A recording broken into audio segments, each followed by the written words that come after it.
Thank you all for coming today. I am really excited to show this content to you. My name is Jason Mellard. I am a high performance coach, a husband material coach, and the founder of Own Your Identity. And what I want to talk about today is navigating SSA, what works. I do feel like I should give a couple disclaimers at the beginning due to this topic. This is all my opinion. This is what has worked for me. Take what you like and leave the rest. I know everybody won't agree with everything I share, but hopefully it will be helpful and maybe it will open your mind to a few more ideas that you hadn't thought of before. So I'll go ahead and get started. Okay, so put a 1 in the chat if you have ever felt like unwanted same-sex attractions has held you back in life. Maybe you felt that it was like a big anchor that was keeping you stuck and you wanted to move forward in life, but you felt like, wow, I don't know what to do with these attractions. And they just seem really heavy. I know that's been the case for me in the past. I thought, I don't know that I'm going to be able to have the life that I truly want because of these attractions. Or, I feel shame over the fact that I have these attractions. And that's keeping me stuck from interacting with other people more and being more vulnerable. I may have told myself that because I have these attractions or because I've acted on them in a way that wasn't authentic to who I believed I really was, that I'm broken and maybe I shouldn't really put myself out there with other people. I should allow people to keep me at an arm's distance. And that's held me back in life.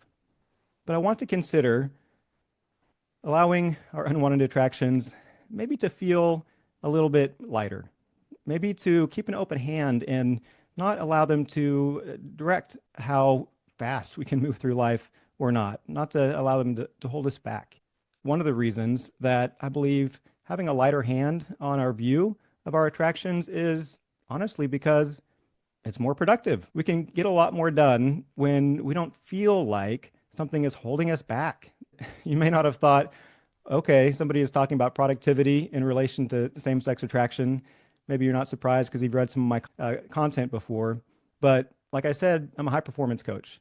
And I wanted to bring something kind of fresh and new to the SSA recovery space. A little background, 25 years ago, I felt really stuck in life, so much so that I'd ended up in the emergency room. I had depression and anxiety. Life was just not working for me. And I did a lot of counseling, a lot of 12-step work. I went to support groups for men who had experienced childhood sexual abuse, support groups for people experiencing same-sex attraction. It did a lot of deep work, grief work, trauma work, inner child work, all of that. And it was beautiful. And I have training in a lot of those things and have led small groups and Celebrate Recovery and, recovery groups for folks experiencing same-sex attraction. And I got to a place where, life was working pretty well. I ended up getting married, had kids, and I, thought to myself, this is 3 years ago. Life is great, but I still find myself prioritizing safety. I find myself prioritizing making sure that nothing bad is going to happen in life because I had committed to making sure I wasn't going to experience more trauma or making sure, that life wasn't going to be as hard as it had been for so long, and especially as a kid. And safety was something that I really prioritized. But I thought, man, life is short. God has blessed me with time here on earth, talents, and so much that I could do.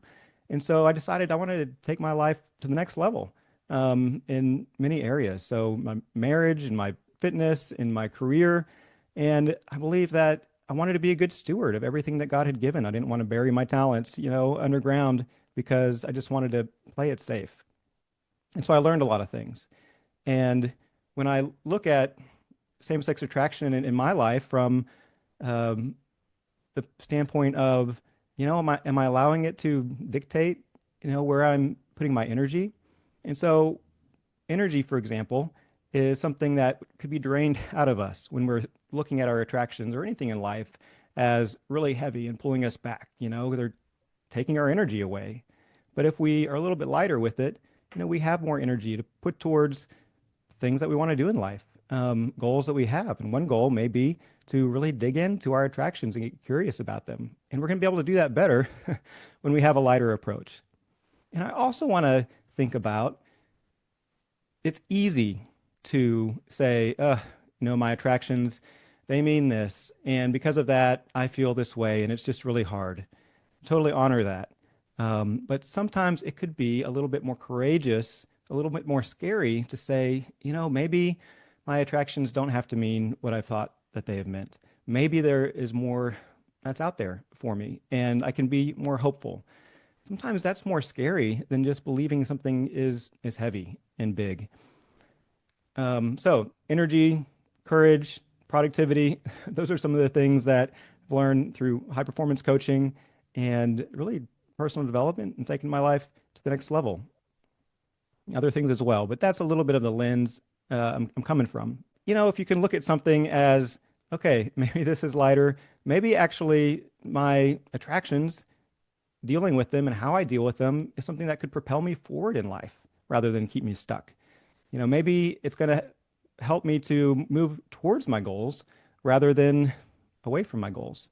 How can we utilize what's going on in our lives, the good, the bad, the indifferent, any area of our life, and decide that it's working for us rather than working against us? I've always thought also in my life, I felt like my attractions were really big. And in many ways they were. I know the physical arousal and the emotions that were in my body, it was kind of overwhelming at times. And it felt really big. The thoughts that were in my mind, the pattern of thinking, I just couldn't stop thinking about my attractions or the guy that was in front of me or, the slip up I had looking at porn. It just took up a lot of my mental energy, the space in my head, and it just seemed really big. I felt small compared to it. But honestly, we're bigger than our attractions. We're bigger than the shame that we've experienced, because of them. We're bigger than the story that we've told ourselves about them. And when we look at ourselves as bigger and that as smaller, we're able to get a little bit more curious about it. We're able to look at it kind of more productively. They can feel big, but we're bigger than them. And oh my goodness, God is so much bigger than us. So in comparison, this is how I like to view them, something that I can observe, something I can hold, and I get to decide what I do with them. Also, I believe that my attractions are really complex. And that's one I'm going to agree with. I think it is pretty complex. When you talk about, okay, oh my goodness, how did these attractions develop? These feelings, sensations in my body when I look at a guy, just kind of those automatic reactions. There's so many theories about it. I'll cover a few in a little bit, but I think that's very complex.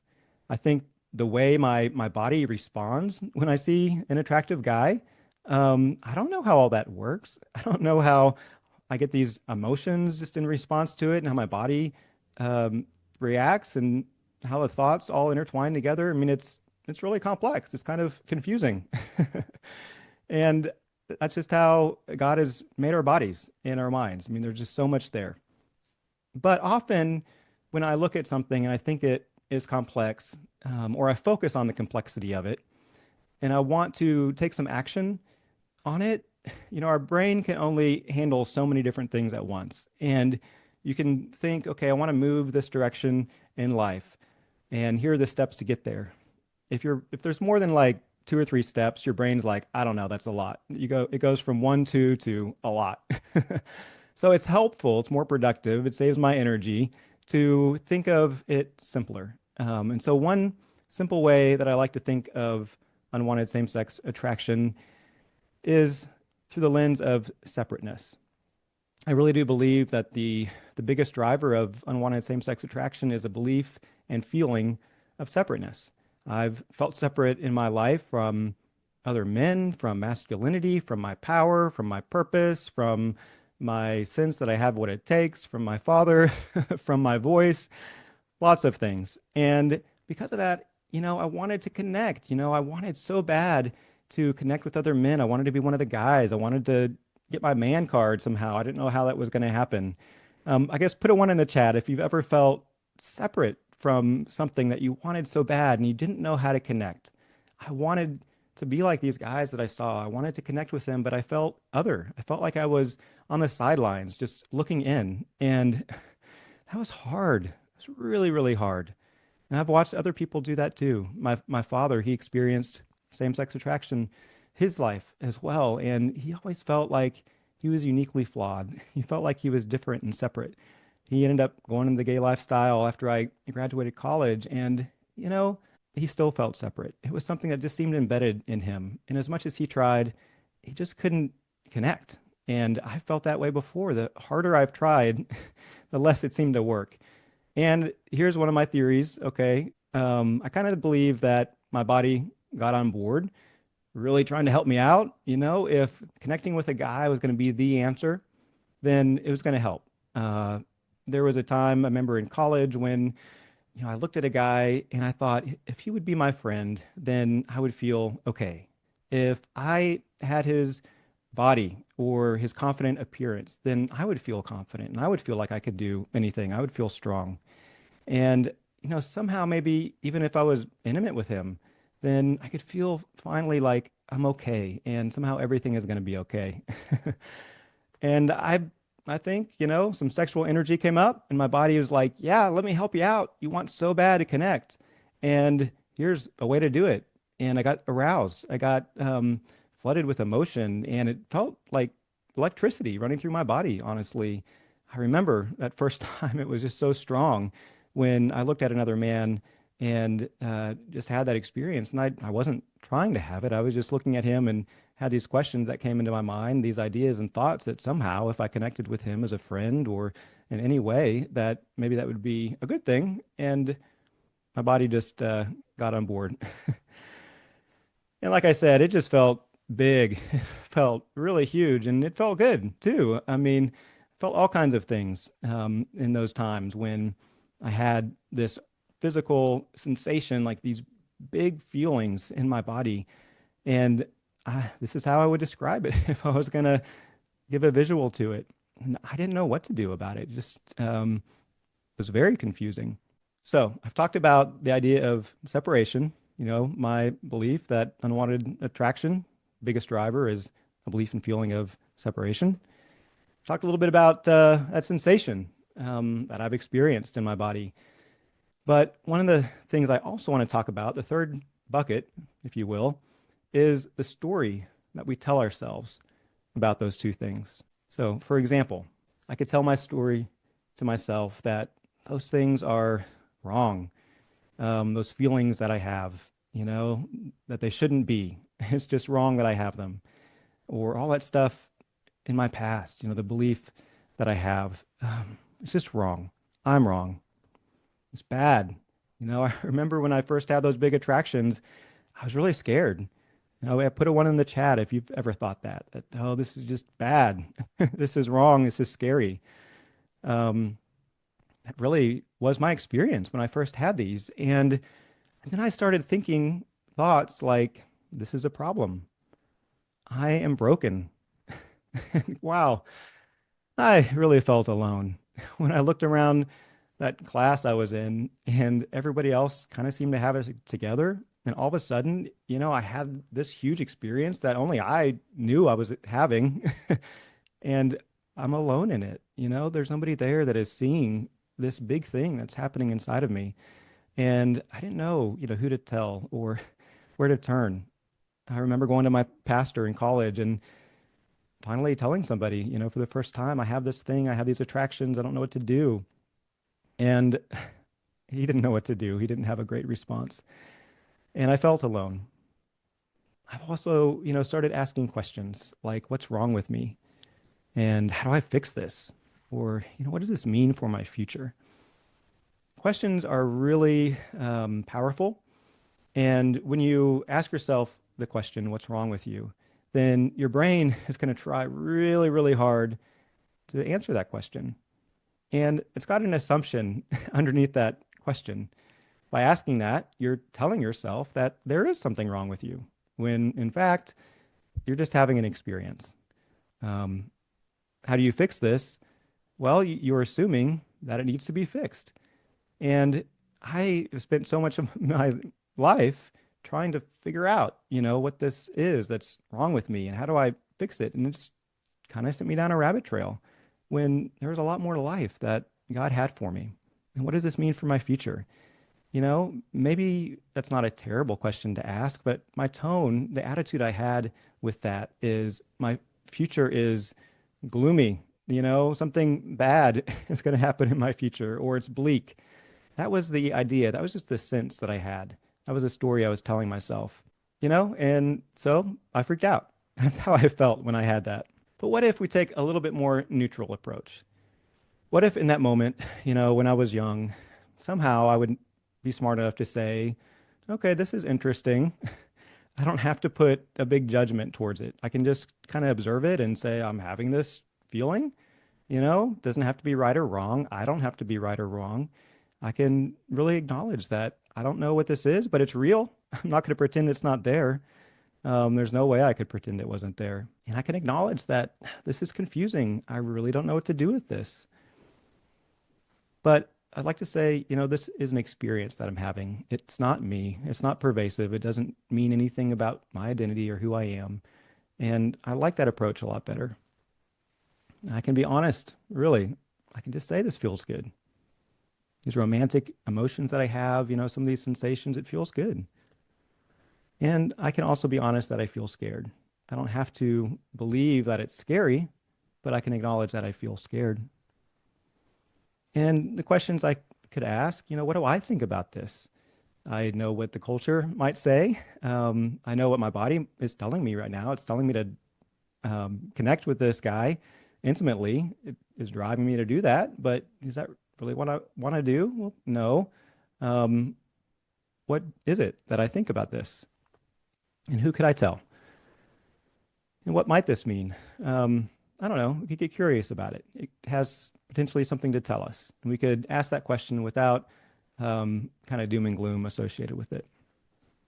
Another series of thoughts, another type of story we could tell ourselves is that, my same-sex attraction is a teacher. Maybe it has something to tell me. Maybe it has something that I can learn from. It could be a tool for my personal growth. Maybe it's an opportunity in some way. I don't know what that would be, but maybe it is. I could be open to that.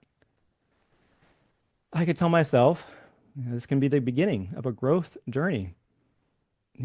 I get to clarify my true desires. If my body is telling me this, if my brain is telling me this, if the culture is telling me this, well, that's really a lot of pressure to decide what it is that I think, what I really want, and where I want to go. And taking time to really clarify what it is that you want in life and who you are, that's a good thing.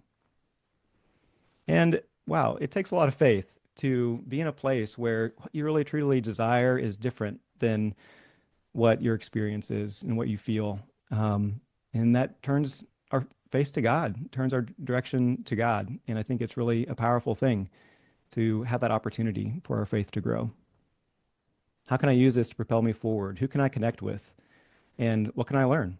And that helps me to feel connected. I think, okay, maybe there's an opportunity to connect more with folks. Maybe this is a way that I can actually be less separate from other people by sharing vulnerably, by, getting some community of guys around me to support me in this. So I talked about the story in detail. Well, let's talk about that sensation in a little bit more detail as well. I have felt that sensation is pretty big, like I mentioned, and pretty complex. I felt like, it's this huge thing that's around me, inside of me, and, this electricity that's moving through me that I couldn't seem to control. But you know what? There are other things in life that also feel big. They also feel like we don't know what to do with. There are other feelings that we have, like anger is something that can feel really strong, really powerful, and maybe directing us to do something that, we don't really want to do what it's maybe telling us to do. Or heat and cold, they're affecting our body. They're affecting, what how do we want to respond to that? Grief, sadness, hunger. We have all kinds of experiences in life. And when we decide that we are not the experiences, whatever they are, but we are the person that's observing the experience that we're having, that's a really key thing We are the person that's observing our emotions. We observe our thoughts. We observe our experiences. So I could have a thought in my head, like all the ones I mentioned just a minute ago, and I could say, I am the person observing these thoughts. I get to decide if I attach myself to them, see where they take me. I get to decide if that question that popped into my head is one that I'm going to spend time trying to answer or not, or I get to decide what I want to do with the feelings that I have. And again, I'm bigger than all of that. And so when I understand that I am actually the one observing all of it, even if it seems like it's inside of me, pervasive, all of those things, then again, I can get a little bit more curious about it. I can feel like I have more power than I have felt before. Because feeling helpless, feeling powerless is a terrible feeling. I can also simplify it a bit. When I think of just same-sex attraction, oh my goodness, what is that? In the moment, the actual experience of it, it's some physical arousal, some romantic feelings, and patterns of thinking. That's not that bad. I can handle that. I can observe it. I can look at it with curiosity, and I can believe that, I'm bigger than these things. I don't want to dismiss them. They're real. I put this picture in here more as, okay, we'll see where this is going to go. Let's find out what's next. Let's figure out what I'm going to do with it.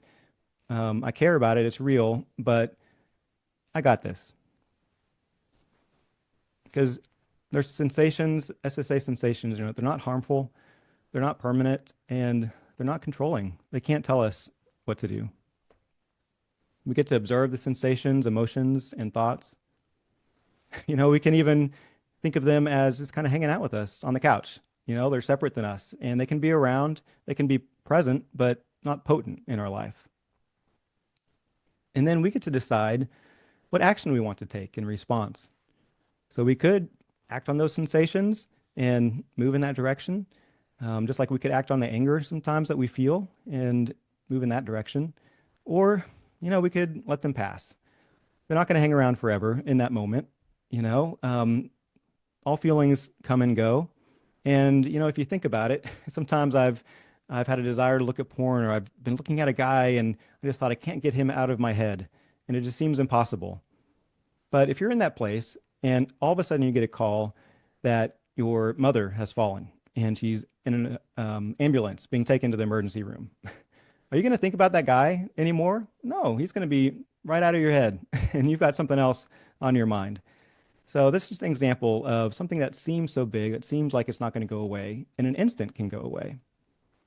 We don't have to force it to go away, but I'm just trying to give you an idea that maybe it's a little bit lighter, it's a little bit more possible for it not to be so big.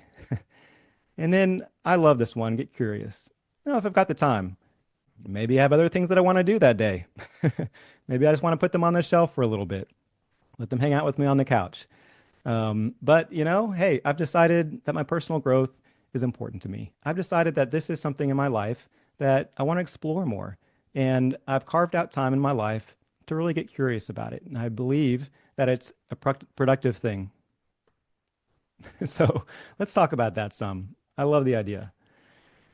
Some questions that I can ask myself when I have decided to get curious is, what type of attraction is this? Am I feeling admiration towards a guy? Am I feeling a visual attraction? Do I have a physical, emotional attraction, a romantic attraction towards him? Is it lust? Is it envy? Is it just curiosity that I'm experiencing? It's kind of helpful to name it. And naming it is going to remind us that we're bigger than it. We're the ones observing it. We're not at the mercy of it. It's like, okay, what type of attraction is this really? And then I can ask myself, what am I longing for? Often it was connection that I wanted so bad. And I can see that and understand it and then believe that I can honor it. I can honor the fact that I want to connect with another guy. I can see that I'm longing for security. I'm longing for strength. I don't feel strong. I feel weak. That man visually, looks very strong. And if I can connect with that, or if I can be like that, then I can feel stronger too. What am I curious about? There are a lot of guys that maybe they didn't experience time in the locker room in school, or maybe they never saw their dad without his clothes on. They maybe just didn't get exposed to a lot of other guys naked. And they might be curious about, I don't know, how do I measure up down there with other guys? So, I mean, that could be something you're curious about. Maybe I've been often curious about how can that guy seem so confident? The thing I was attracted to in guys the most was someone that looked like they had a confident sense of purpose. And it was a mystery to me. I thought, I don't know. How can he just be himself? How can he believe that people would actually want to hear something he has to say? He seems so gregarious and outgoing and, walks like he really has somewhere to go because he believes in himself and believes that he's important and has a great identity about him. Why don't you put a one in the chat if you've ever felt that? Like, that guy just has a confident sense of purpose. And I want that. I want to be that. I want to have that experience, but I don't know. I don't know how to get there. But I believe all of us long for that. I'm getting on a tangent here. We desire more, for our lives. We desire to make an impact. We desire to live alive fully every day and to believe that the future continually gets better. All right. So what is the feeling I desire? Okay. One of the things is that often what we actually desire is not necessarily the thing itself, but the feeling that we believe that's going to get us. So if I believe that, connecting with physically with a guy is going to give me a feeling of safety and security, then it's not necessarily that I want to have sex with him. I actually really want just to feel safe. I want to feel loved. I want to feel secure. I want to feel seen. I want to feel like I'm not alone. When we get curious about that and when we really study what is it that we're longing for, what is the feeling that we desire, then we're able to productively look at other ways, to get that feeling and to decide that I'm the one that says, okay, I do want these things. I can honor it and I can go to God and ask him, how would you want me to experience a powerful feeling? You've put that desire inside of me and I want to give that to you. Honor it all. Honor those feelings that you desire. Honor those longings that you have. Understand that you're going to be curious about so many things and don't judge yourself for it. And then take intentional action. We get to decide what we want to do and decide ahead of time what that is. Okay, well, let's look at the bigger one that I think is a big driver of it all is that idea of separation and, talk about something that is complex. There are a lot of things that have been researched that people have written books about that really resonate with me.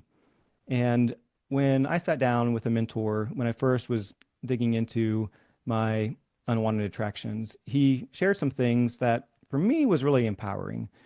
You may not resonate with these. You may not be empowered by having a list of potential contributors to same-sex attraction. And I may be wrong anyway. And I don't mind if I'm wrong. I'm not too worried about it. But for me, these were helpful. The masculine ideal feels out of reach. And I believe for me, that was a big driver of a feeling of separation and of my unwanted attractions. I wanted something and I didn't know how to get there. And I would look at these guys and obsess about them. And I studied what they wore and how they talked and how they acted and everything that they were about. They were a mystery to me. And I believe, I couldn't get there. They were had this man card that I didn't, and I wanted it so bad, but it was always just a little bit out of reach. Lack of identification with other men, potentially over-identification with the feminine, neglect, trauma, abuse, bullying, porn, lack of attention, affirmation, and affection. I didn't get a whole lot of that when I was a kid, and I longed for it so much. I really find these helpful, and these are things that we dig into in my coaching program, and I believe that they're really powerful to understand. But again, they're really complex. Okay, and if I take a look at all those things, and I think, oh, the trauma, the abuse, I don't even know where to begin, and I need to fix it all, right? So I can get rid of these attractions and not be stuck with them. I believe, the simplicity of, like I've mentioned, a belief and feeling of separateness. When I just have that idea in my head, it just gives me a little bit of a relief. is when I looked at all the things on the other page, kind of stressed me out. And it makes it seem like, okay, to get where I want to go, there's this huge mountain to climb. But when I just say, generally it's a feeling of separateness that is, you know, holding me back, or I feel like is holding me back, or maybe a contributor, that just helps me to simplify it a little bit. And like I said at the beginning in my life, I felt separate from other men, my father, my voice, my body, my emotions, my power, my sense of worth and value, a sense of purpose, a compelling future, God's favor and love. And it was really hard to be in a place where all those things, felt out of reach. When I was sexually abused as a kid, it led to the feeling that I didn't have a say over what was happening to my body. I didn't have a voice. I wasn't allowed to have my own emotions. I was told that wasn't right to feel the way I felt. I didn't feel very valuable. There were things I wanted in life that I really felt passionate about and I wanted to get excited about. But, nobody really fanned those into flames. Or sometimes I didn't feel like those were really fanned into flames. And so I just remember thinking, okay, I need to maybe figure out what other people expect of me. And I overlaid my father's behavior onto God. And I really believed he looked down on me with judgment. He was always kind of measuring my success and whatever it was I was doing. And I didn't fully believe and feel God's favor and love. I told myself, I don't have what it takes. So I set out to get what I lacked. I tried really hard. I tried all kinds of things. And like I said, if I connect with another man, then I'll feel safe and believe I'm lovable. If I achieve and receive praise, then I'll feel confident and I'll believe that I'm valuable. If I possess qualities I think I lack, then I'll feel worthy and believe I'm enough.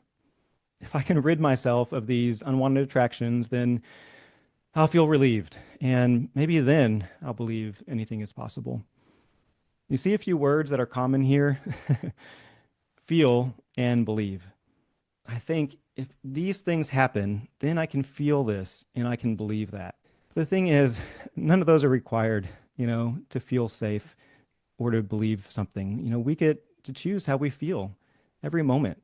We get to choose what we believe every moment. We can generate feelings. We have a lot more power to do that than maybe we think. We don't have to rely on outside forces to make us feel something. We can decide we want to feel something. We can decide what we want to believe. And like I said, I think even my body tried to help me out, but none of it worked.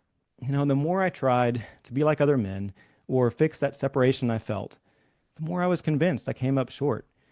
Because when I acted on the belief that I had to go out and get something, when I believed that I wasn't masculine enough, I didn't have what it takes, and I had to go out and get masculinity or get something else, every step I took towards that end was reinforcing the fact that I didn't have it. So it actually just made it worse. So what it had to do was start with the belief that I was already fully a man. I already had what it takes. And then I could grow that. How did I make that simple in my life? All it took was a decision. It was a decision to believe that what God said about me was true. Without Christ, we are separated by sin and shame.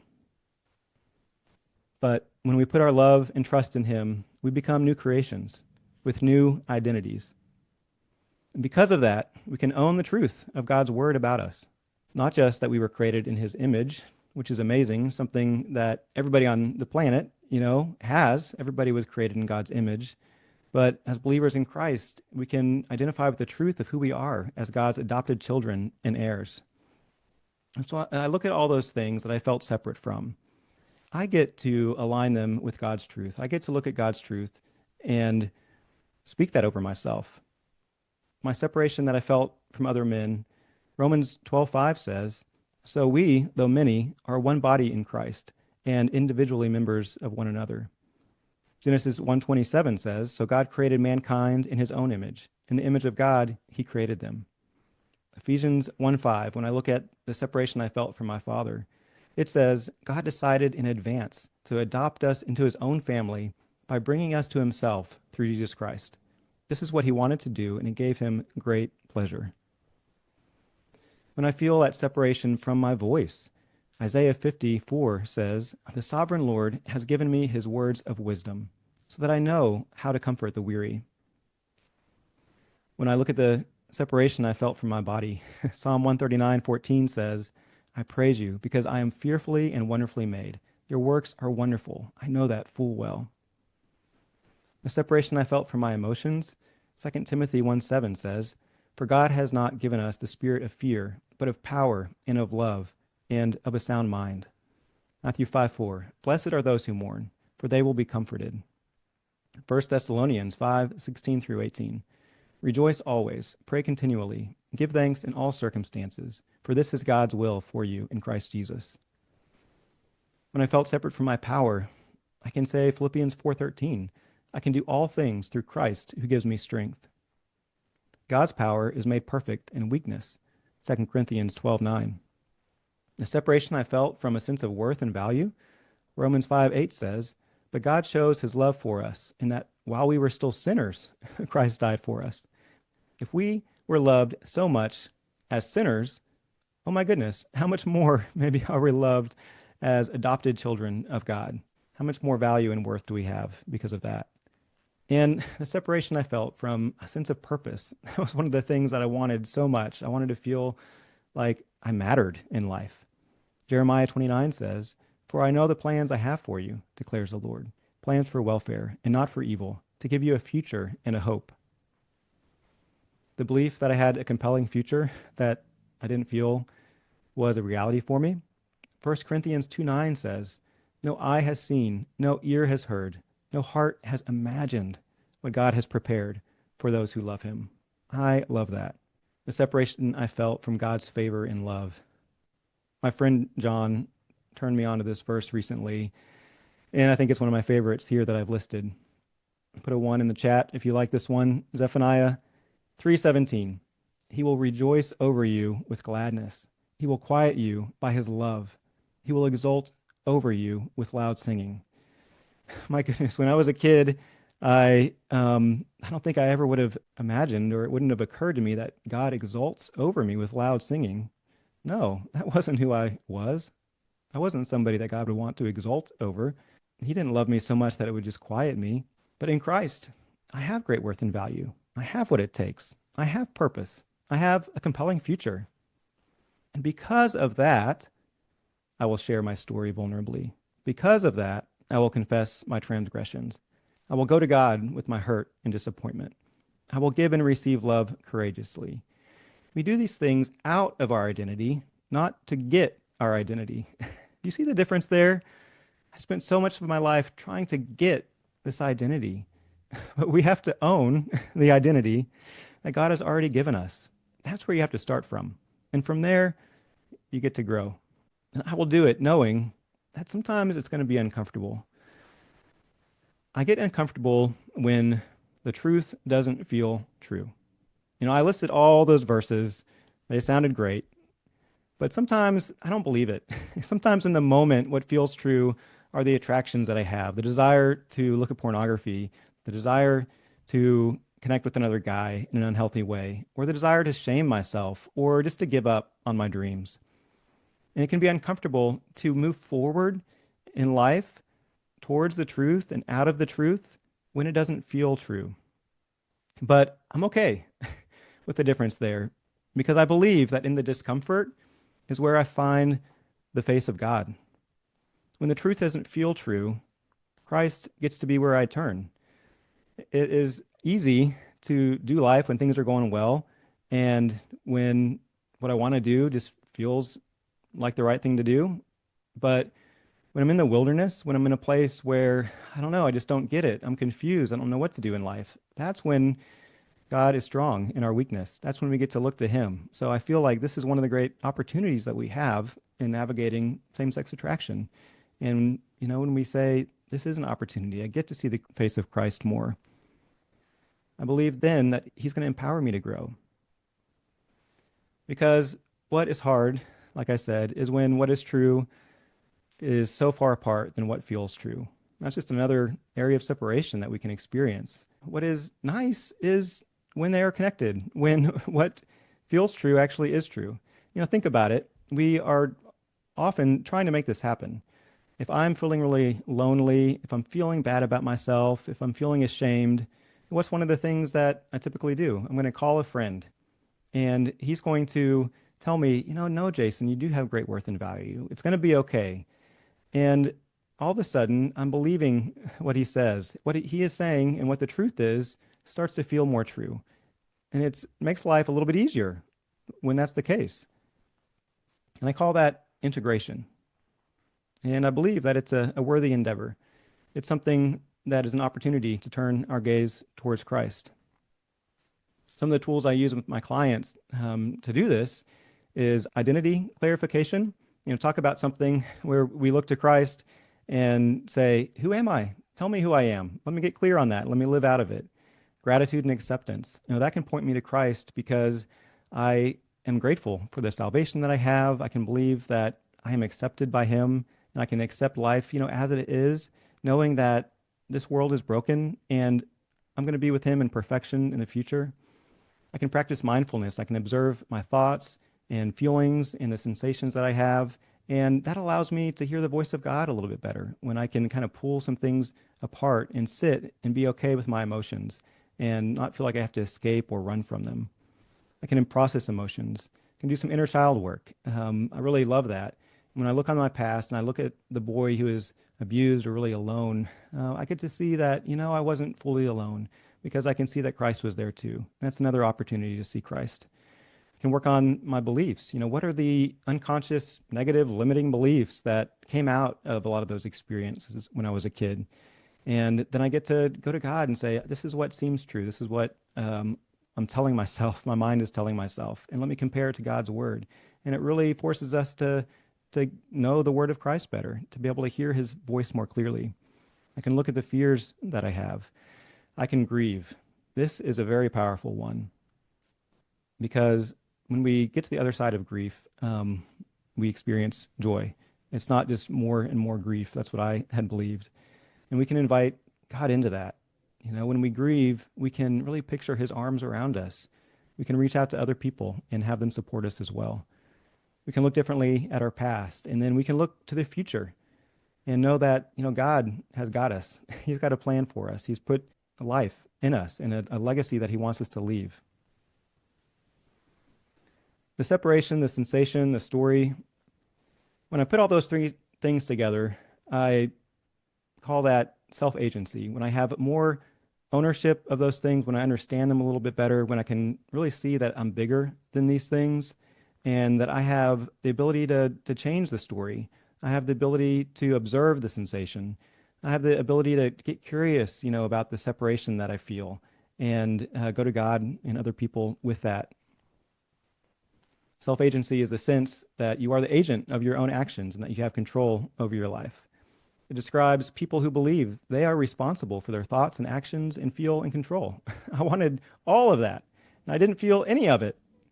And I attributed a lot of it to my same-sex attractions. But really, it was learning some skills. I believe that self-agency is not enough. When I really think about the concept of owning my identity, I believe that there has to be a strong belief in a compelling future. Because those things that are in that self-agency bucket, it really is more about the present and the past. But our identity incorporates the future as well. And if we don't in the present believe that the best is yet to come, if we don't decide that we have a mark that God wants us to make on the world, if we don't get clear about what is it that we want to leave as a legacy, who do we want to be, what do we want people to say about us when we're gone, about who we were and the mark that we made. I think all of this is so important to really feeling full and purposeful. And for me, becoming that confident man with a sense of purpose that I long for so much. And starting out from the place of, I'm a strong person, I have a strong identity, I have a strong purpose, and moving out of that. And that has been one of the most powerful things in my unwanted same-sex attractions diminishing. Like I said earlier, 1 Corinthians 2:9, no eye has seen, no ear has heard, and no mind has imagined the things that God has prepared for those who love him. So, some more benefits, I believe, to really digging into your SSA and getting curious about it. It allows us opportunities to integrate truth, to clarify identity, to live intentionally, replace false beliefs, embrace vulnerability, deepen relationships, practice courage, gain confidence, increase optimism, set an example, inspire others. And I believe the biggest thing is it gives us an opportunity to know Christ more because we have to. I couldn't do life on my own. It was just not working. What was true and what felt true were so far apart that I couldn't manage life on my own. I had to turn to Christ. I had to get some help. And I really grew quite a bit through all of that. And then it can inspire us to make him known. I believe the reason that we're here on earth is to know Christ and to make him known. So I'd love to share a little bit about what I do in my group coaching. So if you could just put a yes in the chat if you would be interested in me sharing a little bit about what I do with guys on a regular basis. It's the thing that I'm super passionate about, and it has been a pleasure to meet with so many guys, to be able to hear their story and to help them navigate into a life of purpose and possibility. So I'm going to take you here on what I call a hero's journey towards a life of purpose and possibility. We're going to arm ourselves with the belief that what God says about us is true and sharpen our skills of gratitude, mindfulness, and imagination. I'll guide you to honor your story, to voice your longings, and honor the boy whose longings were dismissed or tainted. You will feel the pain, grieve the losses, and revisit the times, maybe when all hope seemed lost, that you didn't know what the future was going to look like and everything just seemed too big. But you won't do it alone. You will have a band of brothers to lift you up and urge you forward. We're going to go into the pit and come out stronger for it. And together, we will encounter the goodness and presence of God. We will offer our deepest longings to him, truly believing that he is what is best. We'll partner with our Creator to envision our legacy and chart our future. And we will offer the journey of transformation to others, knowing Christ deeply and making him known. We will own our identity and live a life of purpose and possibility. The course has 3 modules, each are 4 weeks. The first module is Find Your Voice. The second is Honor Your Story, and the third is Chart Your Future. So we're really going to start with getting a sense of power and to believe that we're bigger than we thought we were. We're bigger than our attractions. And we are the ones that have the self-agency over our thoughts and our emotions, our bodily sensations, and we get to decide what we want to do. Honor Your Story is all about digging deep. It's a lot of that stuff that maybe you would traditionally associate with recovery in same-sex attraction. You know, we're going to learn to see what our longings were. We're going to work to gain intimacy and understand, you know, what it is that we truly desire in connection with other people. We're going to befriend our younger self that felt alone, maybe abused or abandoned, maybe was bullied and mistreated. And we're going to look at our fears and beliefs. All the things that we do in looking at the past is really so we can extract the beliefs that are holding us back today. And because life happens in the present. And looking at the past, and when I can understand what those beliefs are, what are the rules that I've generated that I'm living by that are limiting my life, then I can start to question them. I can start to change them. And then we will grieve. Then we'll look to our future. And that starts with believing that God is what is best. That has to be the foundation.